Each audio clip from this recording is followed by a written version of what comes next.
extraordinary story, Aaron, from here in France, as you say.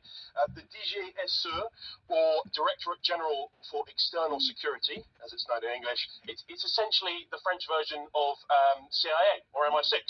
So the whole story revolves around former boss Bernard Bajolet. So he was boss from 2013 to 2017.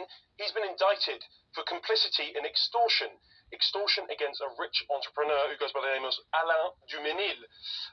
Le Monde had this exclusive that they come out. This happened in October 2022, but it's only breaking now.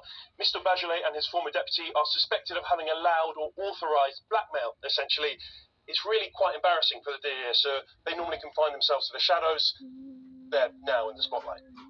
And finally, from you, Leo, we'll go to the Big Apple, where just weeks after the World Cup ended, 2 World Cup stars were walking the streets completely unnoticed. Yeah, so just a few weeks after the World Cup ended, 2 of the stars of the tournament, France's Kylian Mbappe, of course, scored a hat-trick in the final, and Achraf Hakimi, who was part of the Moroccan side who got to the semi-final, that groundbreaking side, they've been enjoying their holidays in New York. Here's a photo of them. They went to a Brooklyn Nets game, as was expected, an NBA game, hung out with NBA stars such as Kevin Durant. But it's this that's really been catching attention.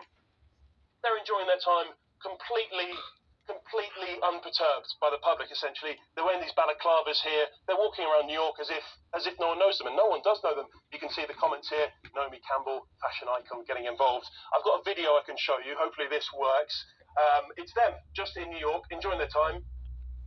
You can see, just watching a street performance in New York, completely unperturbed by the public, even though they're 2 of the biggest footballing stars in the world. Well, it's certainly hard to imagine that scene playing out anywhere in Europe, or really, quite frankly, anywhere other than in the United States. Leo McGuinn, thank you very much.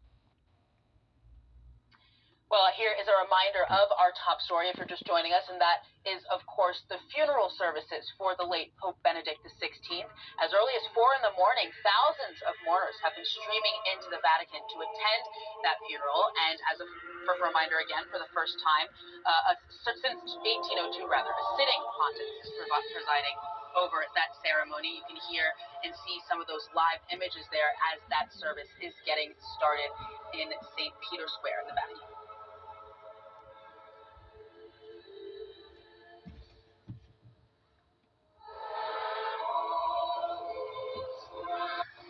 Prince's Islands.